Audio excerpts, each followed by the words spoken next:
We are one of only 13 states that still allow food to be grown in human and industrial waste. Now, who in here thinks that that should resolve the conversation for most people at the Capitol? But it doesn't. It doesn't.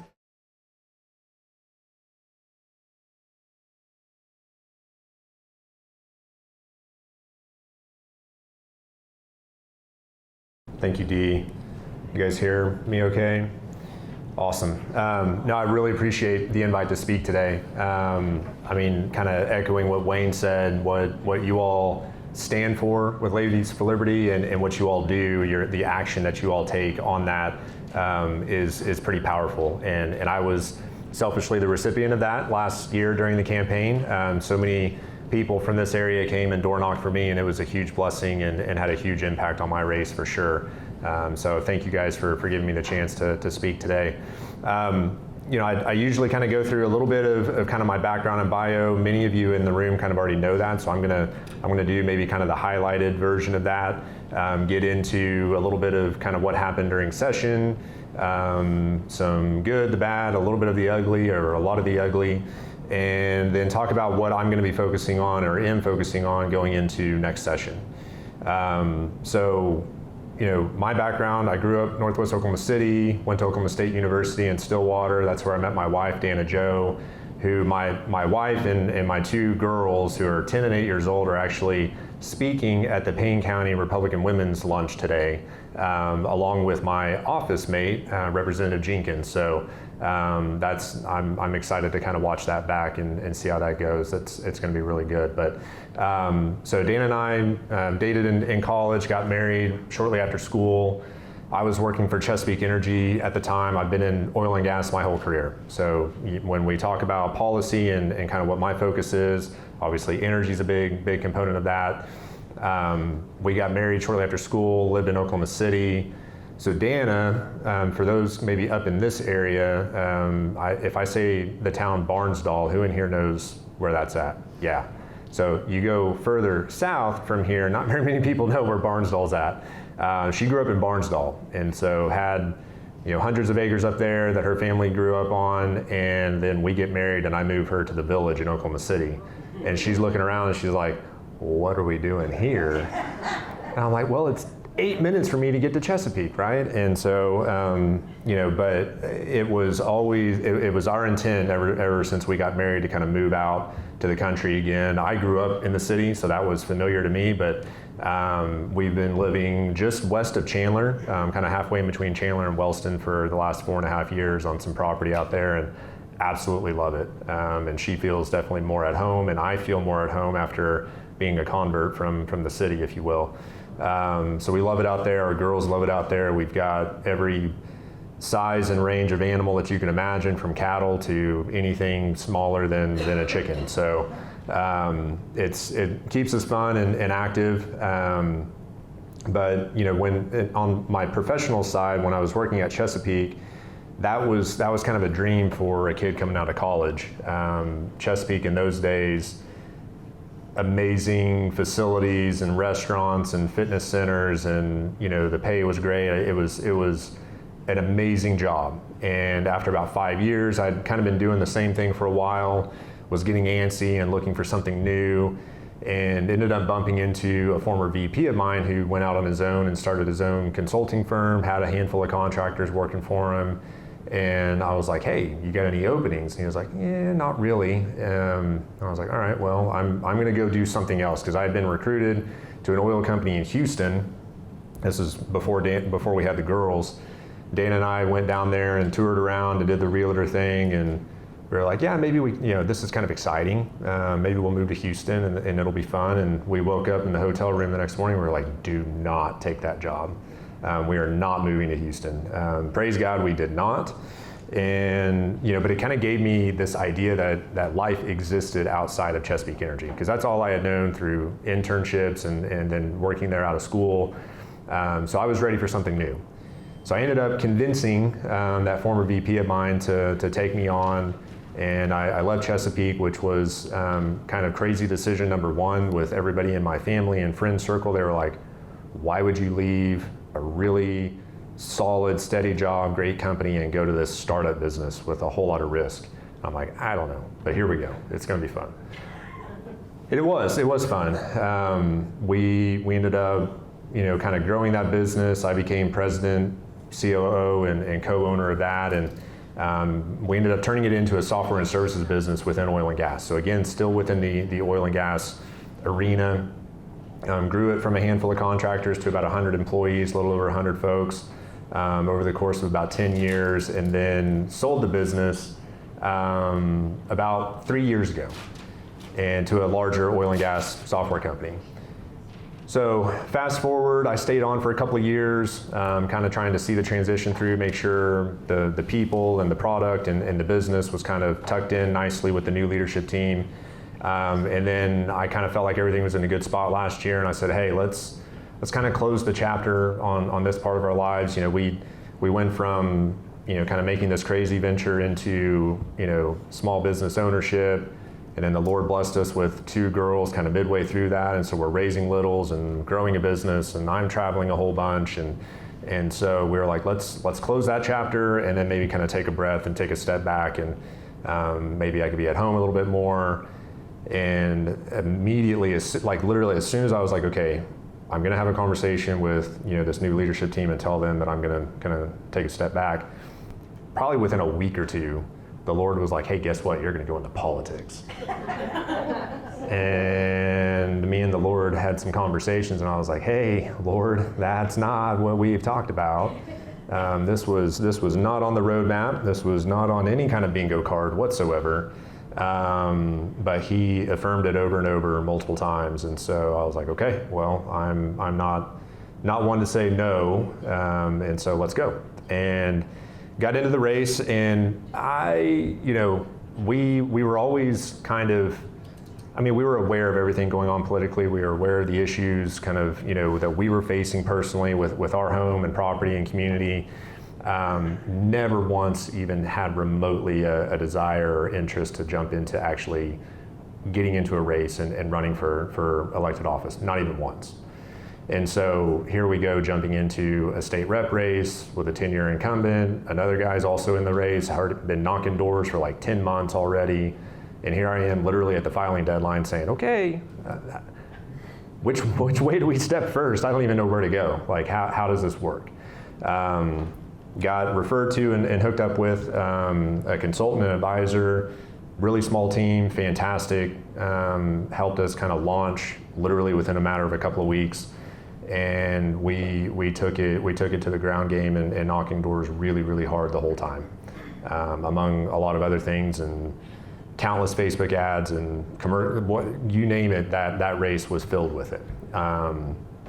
And I have a obviously newfound respect for anybody that decides to run for public office and what goes on in that. And we got a big dose of what is involved in a campaign.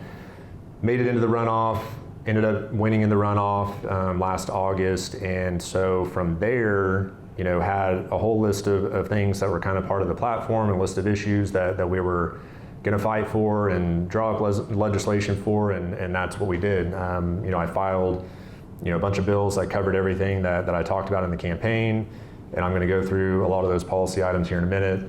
And so we get into session, and it's like, hey, newbie, you're not going to do anything this year. And it's like, all right, you can not hear my legislation, but we're going to still have a lot of fun, and we're going to make a lot of noise, and we're going to bring a lot of pressure into the legislature that hasn't been there before.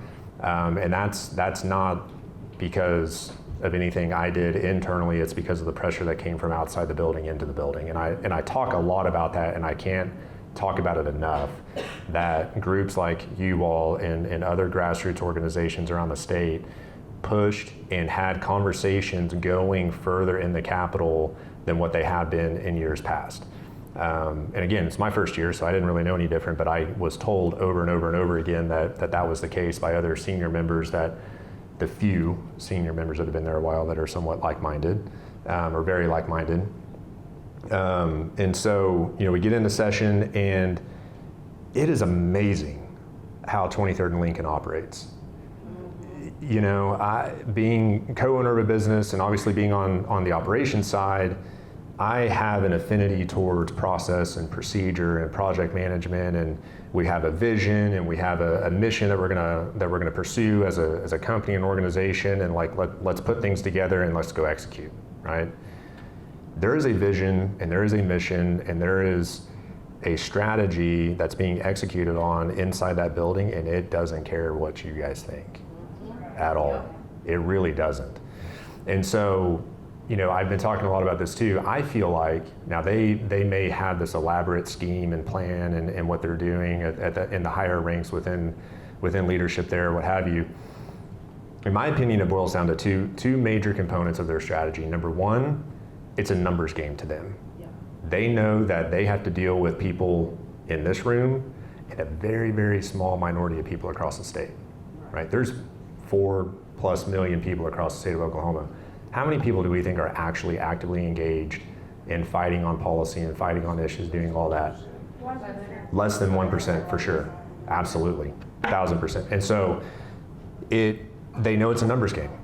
They know that they only have to deal with a small minority voice every so often when things get elevated high enough, or media catches on, or social media gets fired up enough, or whatever it may be.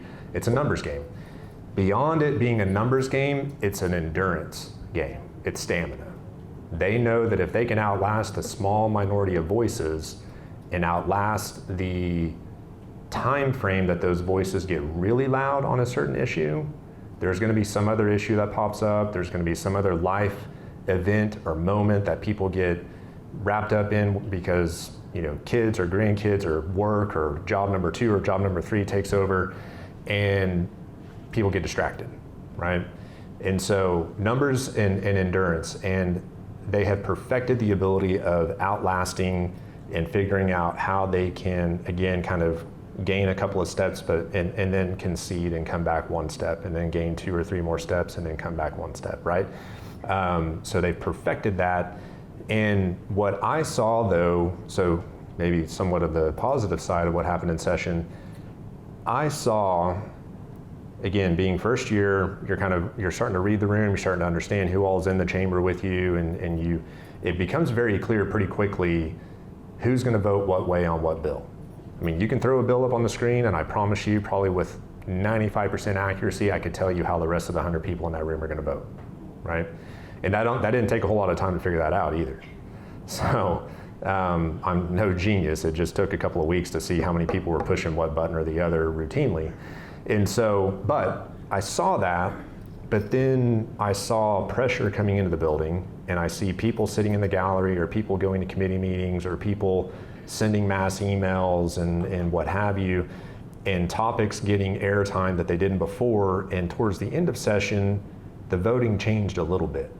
Like there was a little bit of a shift where you see people actually saying, you know what, I don't like the pressure and the tension. I'm gonna appease, and I'm gonna vote this way this time, right? They weren't consistent with it, obviously. It's not like we had a 180 and everybody's voting the right way.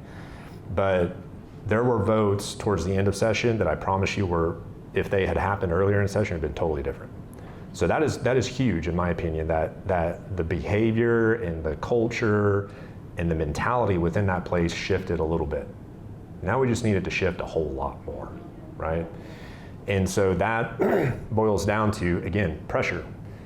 And pressure doesn't have to be ugly. It doesn't have to be mean. It doesn't have to be distasteful, but it can be very, very refining. It can be very, very pointed.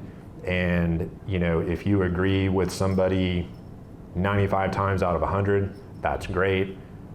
Hit them on the, make your issues known on the 5, but celebrate the 95 too, right? Like there's that kind of balance. And then obviously if it's reversed and they're only with you 5% of the time and not with you 95% of the time, then there's a larger conversation that should be had. But it does, to Dee's point a minute ago, that place boils down to votes. Votes for leadership, votes for rules, votes on bills. If you don't have the numbers, you don't have the power, you don't have the outcome that you want in that building if you don't have the votes, right? I'm just gonna use the good guys and bad guys. Can you, through pressure and leverage, get bad guys to vote the right way? Absolutely. And is that a win? In my book, it is, because it all boils down to the issues, right? It boils down to what are you passionate about and what are you fighting about and how do we get resolution on the issue?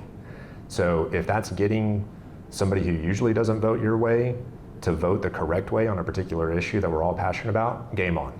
That's good, right? If that means getting people in there that are going to vote the right way the vast majority of the time, game on. That's good too, right? So there's different ways to, I think, have success in the building.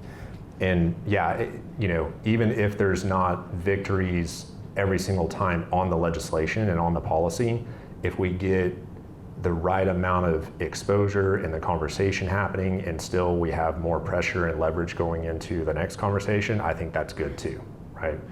So this is the most interesting thing I've ever done in my life, being at 23rd and Lincoln. It has been a wild ride, but getting out of session, getting into the interim, it's been really busier than I thought that it would be, not in a bad way. Still having opportunities to speak and bring awareness to issues. And so, what I've also tried to do is I have 7 issues or policy items that I'm trying to bring a lot of awareness to. In my personal capacity, I helped kind of create and brainstorm and come up with this, what I call the Save Oklahoma Plan. And it's got 7 items on it. There's 24 grassroots groups that have signed on to it, which is fantastic. And I think will hopefully bring some, synergy on issues and bring messaging statewide on items that, because again, boil back down to the numbers, right? The vast majority of people across the state don't know what the important issues are. Unless something literally comes knocking on their front door or enters their house to become an issue for them and their family, they don't know. And quite frankly, for me, it took the idea or the prospect of a 100 wind turbine project being within 2 miles of my property to say, guess what, I'll do it, right? In addition to the Lord obviously calling me to do it. But that, that's just our nature, right? Unless something literally impacts us, we either don't know about it or we don't necessarily care about it. And so what I see as a flaw with that is there are issues impacting all 4 million people in this state and they don't know it, right? Some of it's tax related, stuff that's coming out on the paycheck or coming in on the tax return that just gets shoved under that you don't even see. I'm a little upset about that because I had to finish my taxes today before I left the house, and I'm really not happy with how much money the government's taking. And so there just needs to be more awareness and information out across the state on certain issues. So I'm going to talk about those 7 issues. And again, that was I want to be very clear, that was a personal project of mine, but they do correlate to items and policy that I've been pushing in my professional, capacity at the Capitol. So I came up with 7 items that it's 7 policy items. We know that there's dozens upon dozens of issues across the state, right? And we could and should be having conversations on those, and we should be fighting for resolution on all of those. The purpose of these 7 items is if you ask somebody where they fall on one of those 7 items, if they are not the true conservative that you think that they should be, they're gonna have a hard time giving you an answer on where they're at on these 7 items because the lobby is openly fighting every single one of these items. The lobby will backdoor fight stuff all day long, right? If they don't have to be front and center and fighting something in your face or in the front of media, they don't want to do that. So they'll backdoor fight everything all day long. These 7 items, they are fighting openly, okay? And so I chose these 7 primarily because of that, because it's not a secret. We know where the lobby stands on all 7 of these items. And so if you ask somebody where do you stand on these 7 items, which by the way are either 80-20 or 90-10 conservative Republican issues, they should be able to give you a very straight answer. But if they can't, there's maybe a conflict there with special interest and lobby, right?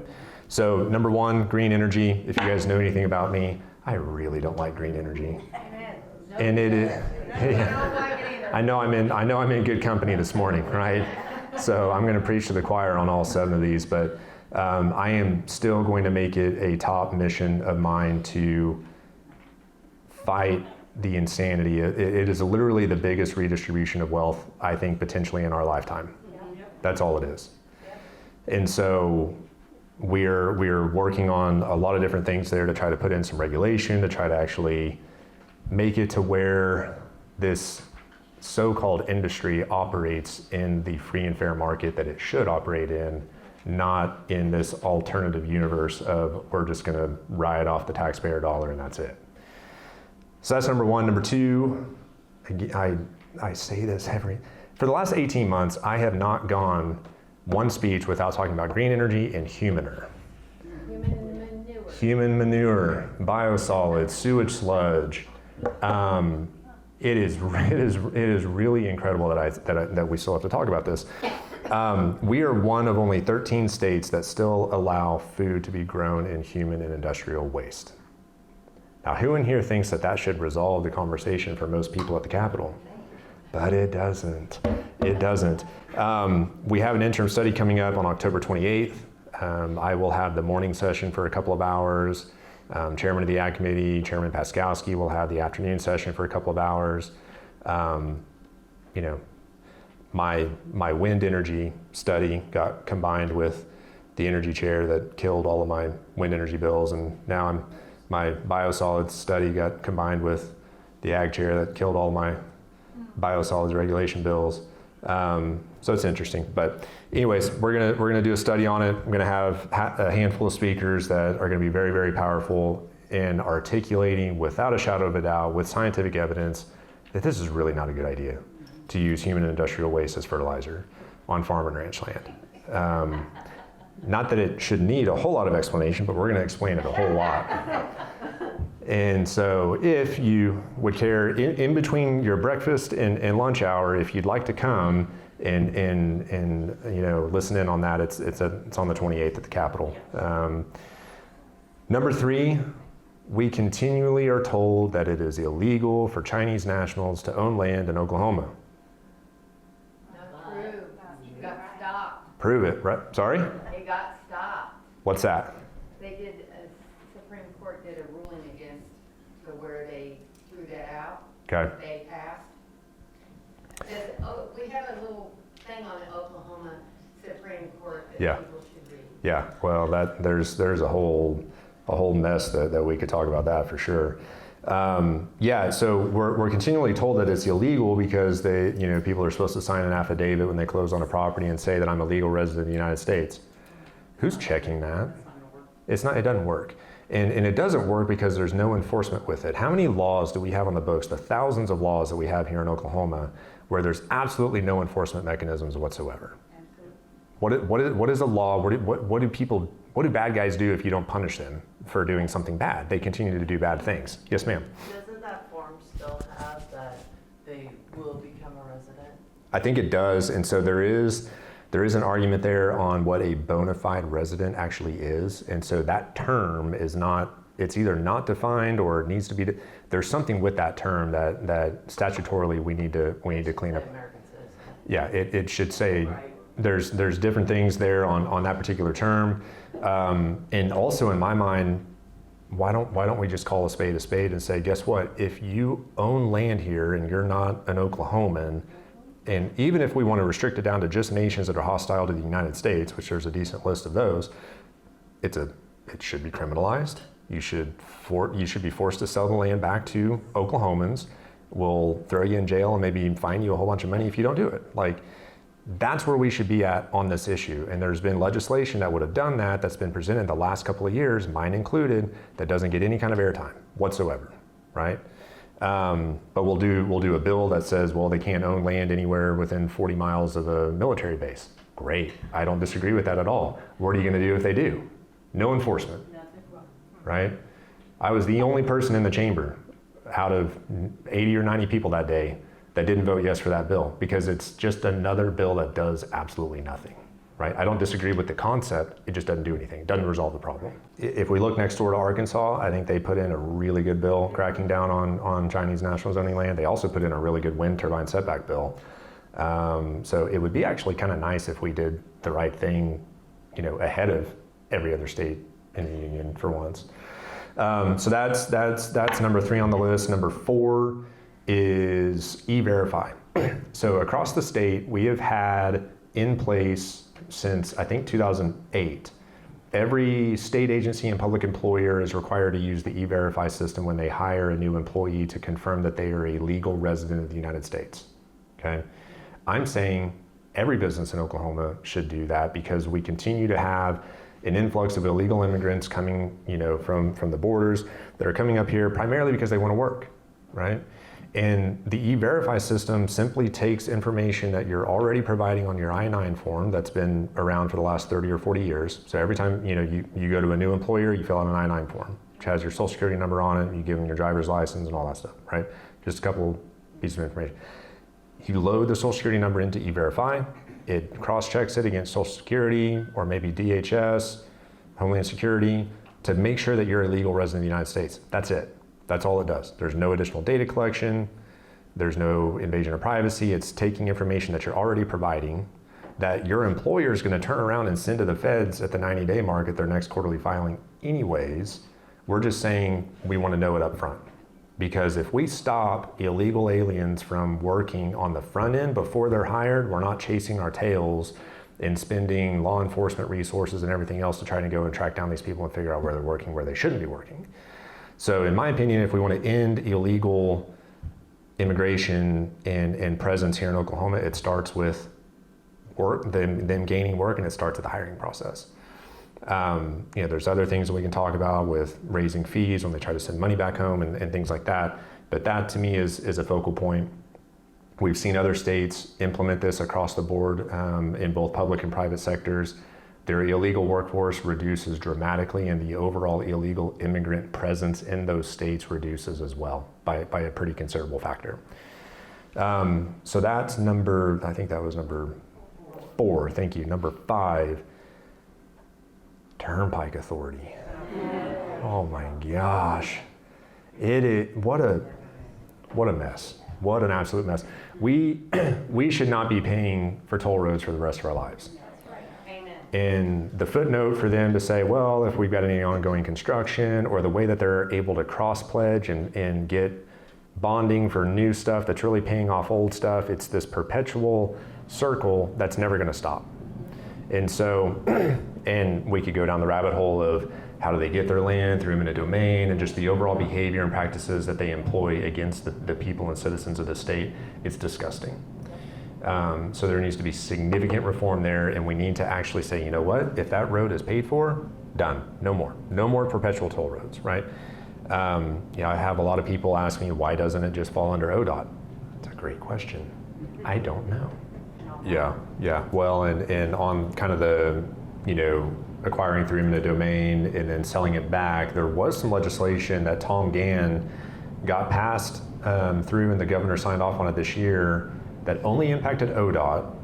But if they acquire a right-of-way or land or what have you through eminent domain, but they hold on to it for years, never develop it, never use it, and then they want to sell it, they have to give first right of refusal back to the original landowner at the original price purchased, not using it as an investment tool to gain appreciation, right, and all that. So should that be on Turnpike Authority as well? I think so.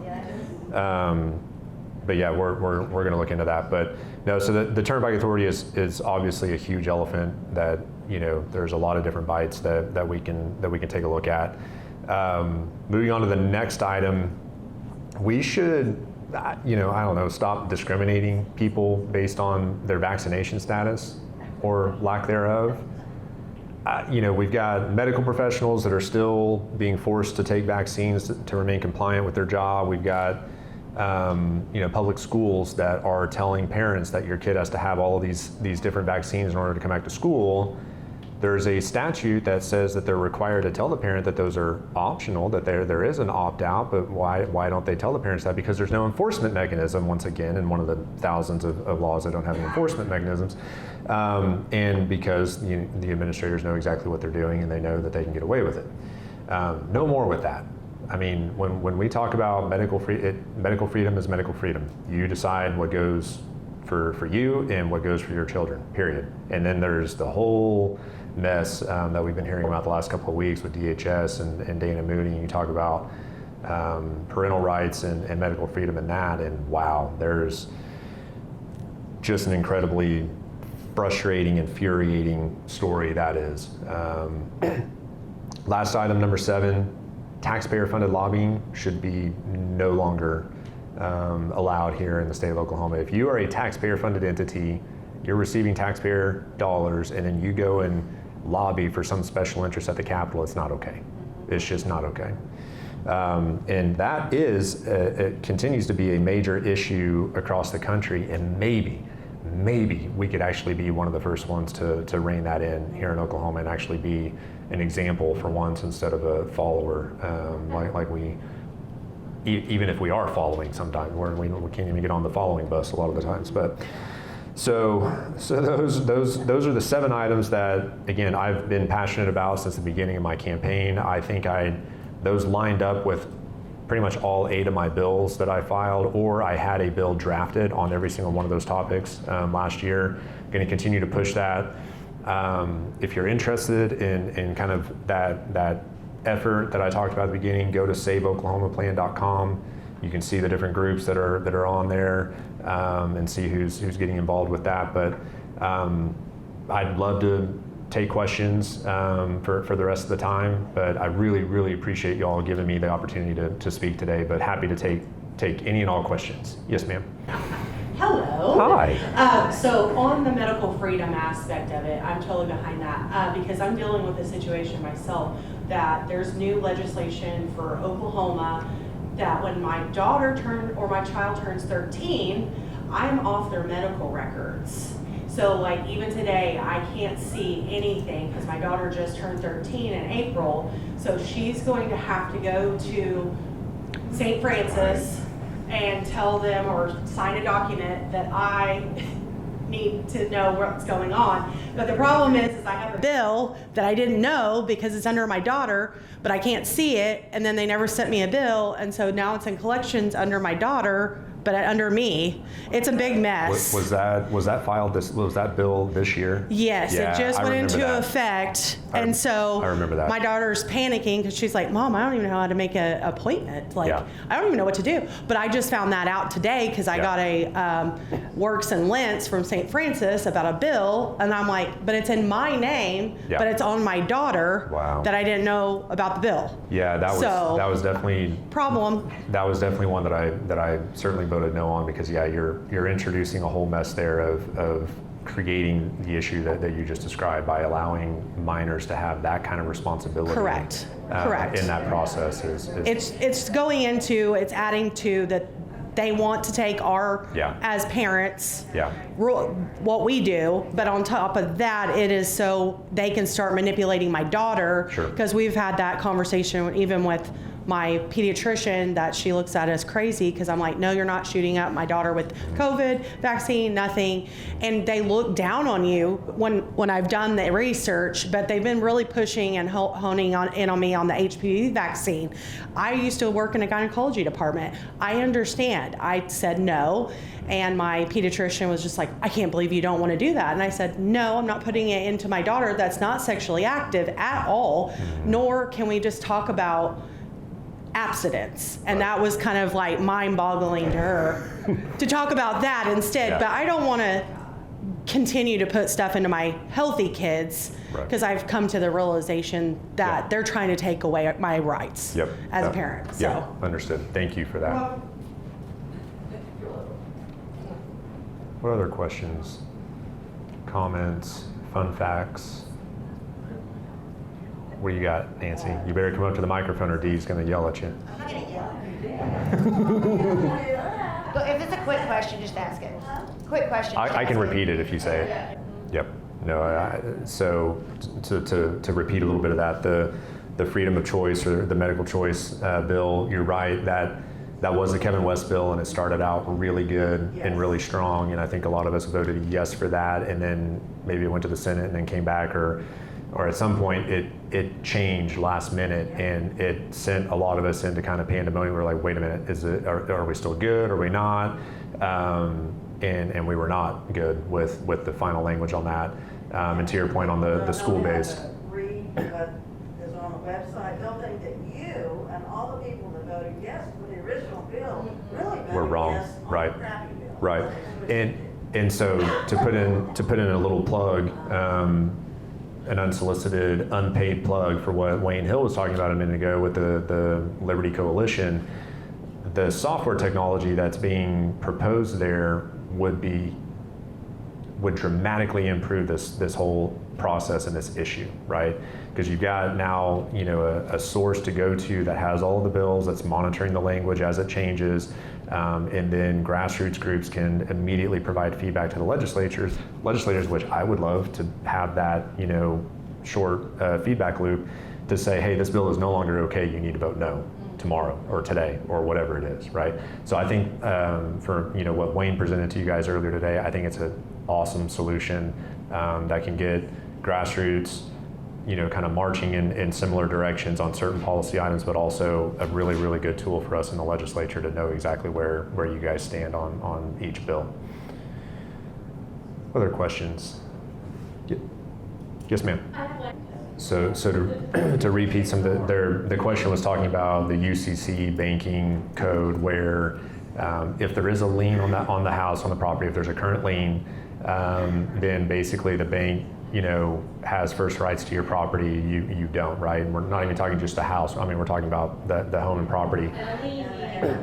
A mortgage, right. Not just, just a mortgage.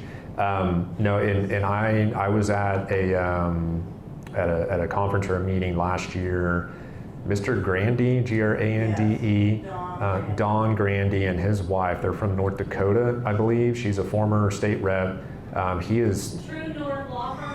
I believe that's correct. True North Law Yeah. Firm. So he was an expert on this topic and did a really good job presenting it. So I know that there is an opportunity there for us to look at that from a state, what we can do here. I don't think there was any movement on it in session. I don't remember any bills coming up that would have helped in that issue, to be honest with you. So I think it's still obviously something that we can look at going into next year. Thank you all so much for coming here today and giving me the chance. I really, really appreciate it. Y'all have a blessed day. Thank you.